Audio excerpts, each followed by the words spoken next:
Que me fume jo un porro no quiere decir que sea un escándalo. Qui t'ha receptat a tu el consum terapèutic del cànnabis? Un metge? Pues un metge especialista.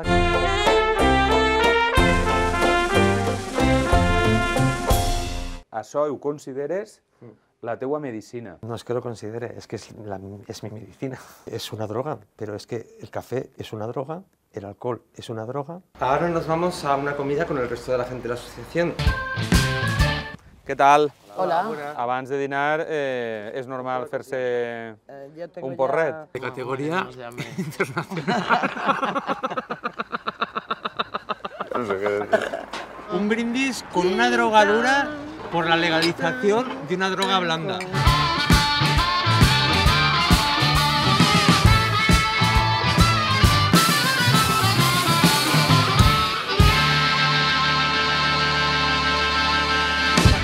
Ja va.